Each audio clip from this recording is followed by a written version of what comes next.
যার মননে বিবেকানন্দ আর মতাদর্শ শ্যামাপ্রসাদ মুখোপাধ্যায়। তিনি পশ্চিমবঙ্গে খালি হাতে আসবেন, এ আবার হয় নাকি? তাই গত সফরের মতো 14ই মার্চ ব্রিগেডের সভার আগে পশ্চিমবঙ্গের জন্য উপহারের ডালি উপর করলেন প্রধানমন্ত্রী নরেন্দ্র মোদী। নদিয়া জেলার প্রত্যন্ত এলাকার মানুষের দাবি মেনে একগুচ্ছ লোকাল ট্রেন চালু করলো পূর্ব রেল, যার ফলে গেদে, কৃষ্ণগঞ্জ সহ জেলার বিস্তীর্ণ এলাকার মানুষের ব্যাপক সুবিধা হবে বলে মনে করা হচ্ছে।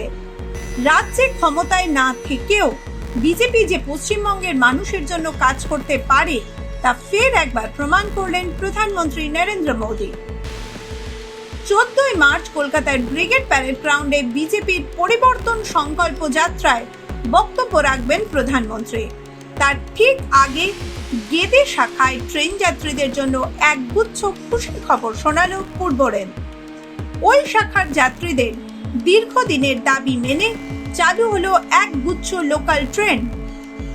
আসুন দেখে নিন নতুন ট্রেনের সময়সূচি। শিয়ালদা থেকে চালু হচ্ছে দুটি নতুন আপ গেদে লোকাল।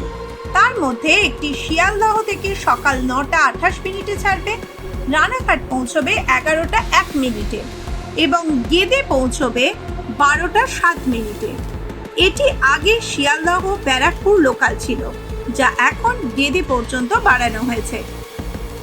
দ্বিতীয় নতুন আপ গেদে লোকালটি শিয়ালদা থেকে বিকেল 4টে 50 মিনিটে ছাড়বে, গেদে পৌঁছবে 7টা 38 মিনিটে।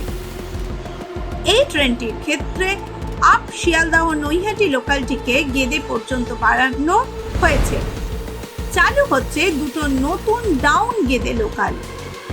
একটি গেদে থেকে সকাল 8টা 26 মিনিটে ছাড়বে এবং শিয়ালদা পৌঁছবে 10টা 57 মিনিটে। দ্বিতীয় ডাউন গেদে লোকালটির গন্তব্য মাছেরহাট। গেদে থেকে বিকেল 4টে 15 মিনিটে ছেড়ে মাছেরহাট পৌঁছবে 7টা 28 মিনিটে। এছাড়া নতুন রানাঘাট গেদে লোকাল চালু হয়েছে সোমবার থেকে। রানাঘাট থেকে সকাল 7টা 5 মিনিটে ছেড়ে গেদে পৌঁছবে সকাল 7টা 57 মিনিটে। গেদে দুটি নতুন রানাঘাট লোকাল চালু হয়েছে, তার একটি দুপুর 1টায় এবং আরেকটি রাত 8টা 25 মিনিটে রানাঘাটের উদ্দেশ্যে ছাড়বে। গতবারও পশ্চিমবঙ্গে এসে উপহারের ডালি উপর করে দিয়েছিলেন প্রধানমন্ত্রী মোদী। দুদিনে ঝড়ের মতো ট্রেন উদ্বোধন করেছিলেন তিনি। দুদিন পশ্চিমবঙ্গে থেকে মোট 12টি ট্রেনের উদ্বোধন করেন প্রধানমন্ত্রী। তার মধ্যে ছিল একাধিক অমৃত ভারত এক্সপ্রেস। সব থেকে বড় কথা, সেই সফরে দেশের প্রথম বন্দে ভারত স্লিপার ট্রেন পশ্চিমবঙ্গকে উপহার দিয়ে গেছেন প্রধানমন্ত্রী নরেন্দ্র মোদী। গোটা দেশ তো বটেই, যে ট্রেন দেখার অপেক্ষায় ছিল গোটা বিশ্ব। পশ্চিমবঙ্গে ক্ষমতায় না থেকেও গত 5 বছরে মোদী সরকারের আমলে পশ্চিমবঙ্গ যা পেয়েছে তা গত কয়েক দশকে কল্পনাও করতে পারেনি বাঙালি।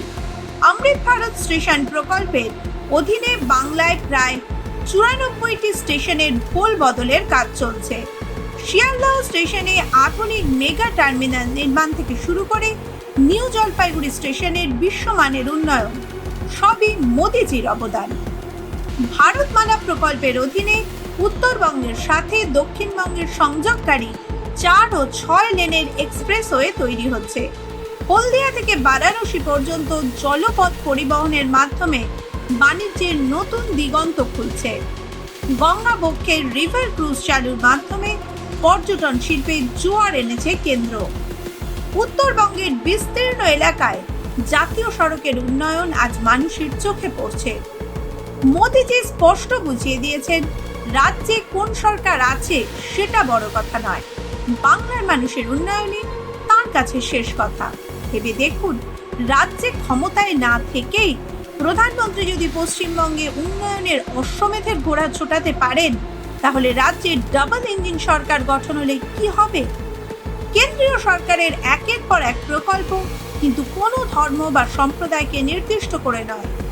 নতুন যে গেদে লোকালগুলো চালু হলো, তার জন্য উপকৃত হবেন হিন্দু মুসলিম সবাই। তবু বিজেপিকে সাম্প্রদায়িক দল বলে দেখানোর চেষ্টা চালিয়ে যাবে তৃণমূল সহ তথাকথিত ধর্মনিরপেক্ষ দলগুলি, যাতে মোদিজির উন্নয়নের রাজনীতি থেকে নজর সরিয়ে নেওয়া যায় আমার আপনার। যদিও বিজেপি প্রমাণ করছে তারাই পারে পশ্চিমবঙ্গের আসল পরিবর্তন আনতে। আজ বাংলার ঘরে ঘরে পৌঁছে গিয়েছে প্রধানমন্ত্রী মোদির এই উন্নয়নের দর্শন। মোদিজির উন্নয়নের এই জয়যাত্রার সামনে কি 2026-এর নির্বাচনে টিকতে পারবে তৃণমূলের আঞ্চলিকতা ও তঞ্চকতার রাজনীতি? আপনার মতামত আমাদের কমেন্ট বক্সে অবশ্যই জানান। ভিডিওটি ভালো লাগলে শেয়ার করুন এবং চ্যানেলটি সাবস্ক্রাইব করুন। মাধ্যম ব্যুরো রিপোর্ট। जब राष्ट्र का नेतृत्व नारी शक्ति पर विश्वास करता है और राज्य की सरकार उस विश्वास को जमीन पर उतारती है, तब बदलाव इतिहास बन जाता है।